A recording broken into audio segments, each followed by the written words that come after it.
Cuéntame un poquito, ¿por qué te interesaste en el tema antártico y desde cuándo?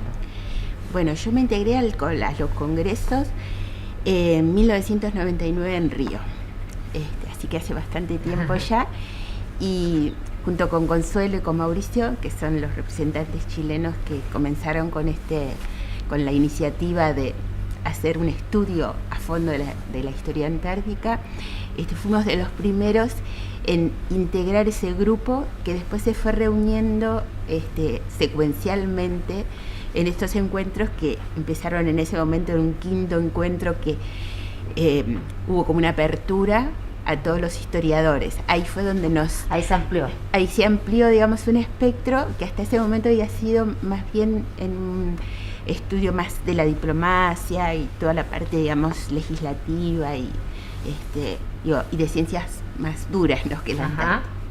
Pero ¿por qué el interés específico en la Antártica? En mi caso, en Montevideo había muy poca gente que sabía de historia antártica. Entonces me llamaron en ese momento el contraalmirante Otero, que estaba a cargo del Instituto Antártico Uruguayo, y me dijo si me animaba a ir a Río a hacer una presentación de un tema. Y bueno, yo le dije que bueno, que como había hecho otras cosas no me iba a ser tampoco tan imposible. Y fue así que me enganché. Y después uno va entrando en todo ese detalle de una historia que prácticamente es desconocida y uno va encontrando que lo va atrapando. ¿Qué es lo que más te ha atrapado al respecto? Bueno, yo creo que es lo poco que se conoce todo lo de la historia antártica.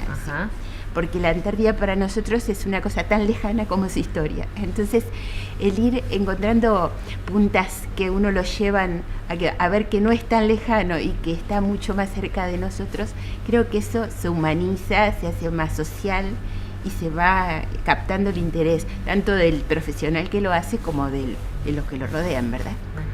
¿Y qué te parece el trabajo de Chile en este tema, en el tema antártico? Bueno, yo creo que Chile y Argentina son los dos países que han trabajado más sobre la historia antártica, porque tienen incluso una vinculación mucho más próxima de pronto. Uruguay también lo ha hecho, pero como un poco más referencialmente. Nos hemos integrado, sí, pero siempre, claro, uno tiene que mirar la perspectiva de que Chile y Argentina tienen multitud de bases, tienen incluso población autóctona, tienen, digamos, otro tipo de vínculos más fuertes y digamos, como una historia propiamente mucho más tangible, ¿no? Y desde tu perspectiva, ¿qué se debiera potenciar en relación al tema antártico? Yo creo que la parte de historia como parte social, por suerte ha sido más reivindicada y creo que vamos en buen camino. Digo, todos estos hitos como este centenario de la hazaña del piloto Pardo, como el tema que traté yo, que fue el intento de rescate del Echerivigetti, digo, son hitos que han marcado las historias institucionales de la parte de Marina, pero también han marcado los pueblos. Es decir, todos recuerdan de pronto los nombres, pero no ubican bien esas figuras. Y es, digamos, la tarea del historiador revalorizar, hacer que esa memoria quede viva y que el hito se recuerde, que tenga el orgullo, que se mantenga y que se sepa por qué y a qué se debe. Es la gracia de la historia, ¿no? Es la gracia de la historia. Cuéntame, con respecto al tema que te tocó exponer, haznos como una breve síntesis respecto a lo que fue. Bueno, tiene mucha vinculación con lo del piloto Pardo, porque la expedición que yo traté ayer es el segundo intento, es decir, Shackleton cuando llega a Malvinas pide internacionalmente ayuda porque ya hizo un primer intento en un ballenero en el Southern Sky y no logró llegar a la isla. Y Uruguay es el primer país que apresta en 3 días una expedición de rescate y cuando están próximos ya a llegar a la isla, que tienen la isla a la vista, Shackleton dice no, nos tenemos que dar vuelta porque los hielos están cercando el buque y tenemos peligro de que también se naufraguen. Después que Shackleton intenta un primer acercamiento a la isla en el Southern Sky, en un ballenero que estaba en South Georgia, hace un pedido internacional de auxilio. y Uruguay es el primer país que apresta una expedición con ese motivo. La expedición se aprestó en 3 días en un pequeño vapor de casco de acero, que era el Instituto de Pesca número 1, y cuando llegan a Port Stanley recogen a Shackleton, que acompaña el viaje hasta la isla. Cuando están ya prácticamente a la vista de la isla, les falta 20 millas para llegar, Shackleton dice que no pueden seguir avanzando, que los hielos se están acercándose y que tiene el peligro de que el vapor quede atrapado también, y dice que no pueden seguir de ninguna manera.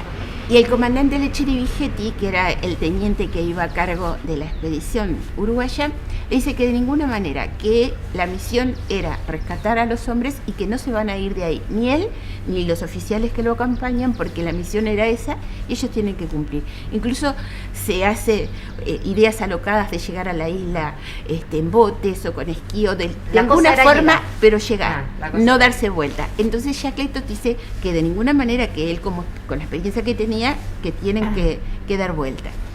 Y entonces los uruguayos les hacen que firme un acta donde él dice que se hace responsable de que la misión no llegue a su fin y que debido a su experiencia, él fue quien aconsejó que se abortara el rescate. Una pequeña pausa. Rescate.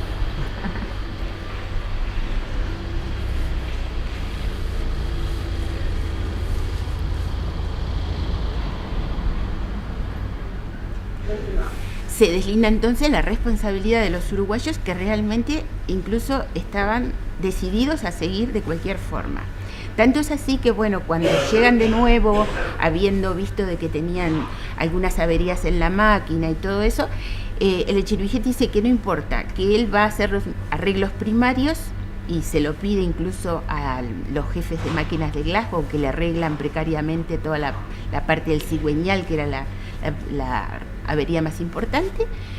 Y entonces cuando están ya convencidos de que van a hacer un segundo intento, le dicen que no, que el arreglo era por 10 días, que después de eso había que revisarlo de nuevo, que incluso le faltaba carenar el casco.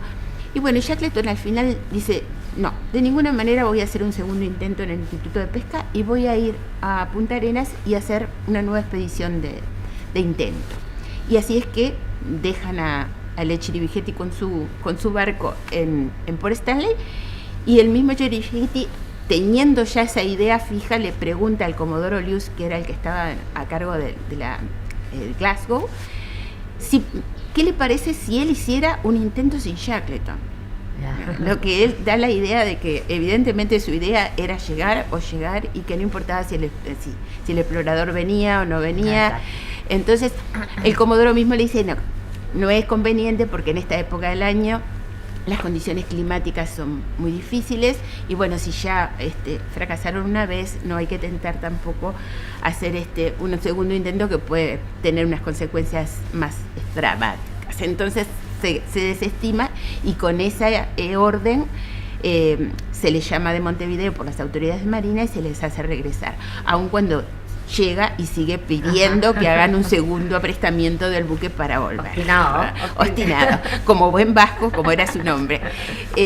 Y bueno, eso, digo, lo que pone, que fueron las conclusiones a las que yo llegué, pone de manifiesto tanto la voluntad del gobierno en prestar ese auxilio inmediato, como también la voluntad de salvaguarda de la vida en el mar, que fue esa misión que hizo justamente Lecheri Vigetti con esa tenacidad de rescate que no es fácil de valorar, en ese propio momento, sino que lo hacemos incluso una visión 100 años después.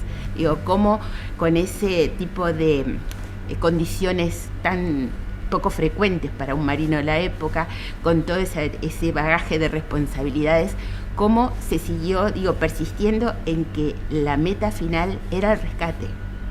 Entonces, más allá de que fue un intento fallido, nosotros ponemos en valor todo ese tipo de condicionamientos que influyeron en la historia de la Marina, en lo que fue, como te decía, la primera misión de salvaguardar la vida, y que es uno de los motivos, de aquel que está condicionado por el mar, de saber que siempre va a haber alguien que lo auxilie y que puede estar seguro de que va a tener un amparo dentro de su infortunio. Cristina, para concluir, hoy llegamos al término de este 15º encuentro. Exactamente. ¿Cuál es tu balance? Bueno, yo tengo un balance muy bueno, porque veo que incluso de aquellos muy poquitos que éramos al principio, esto se va extendiendo, vamos teniendo un apoyo de gente de recambio. Porque, Una pequeña pausa.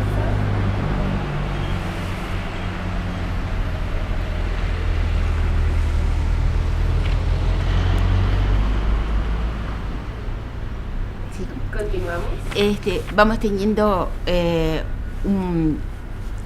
un recambio de gente importante con todos los alumnos que se forman, digamos, con las cátedras de Mauricio Jara, con Consuelo. Digo, ella empezó como su guía y ahora, bueno, ha guiado a muchos más. Y bueno, eso es interesante. Digo, todo lo que estamos acá, lo que tratamos también es de que ir contagiando de ese entusiasmo que sentimos por la parte histórica de algo que ya te decía, se siente como muy lejano y uno se va integrando y no es tan lejano y no es tan aparte de lo que uno dice. Y la historia es historia. Ajá. Digo, por más que la historia de la Antártida es una historia algo diferente, porque los hombres que han ido no tienen las mismas características de los hombres que nosotros estudiamos frecuentemente. Digo, tienen otra, digo, son de repente más idealistas, más o tienen otros perfiles que la historia común nos marca, ¿no? Pero es una historia tan interesante que yo creo que cuando la empezás a estudiar te engancha de tal forma apasiona. que te atrapa. Gracias, Cristina. Pues. Por favor, ha sido un gusto.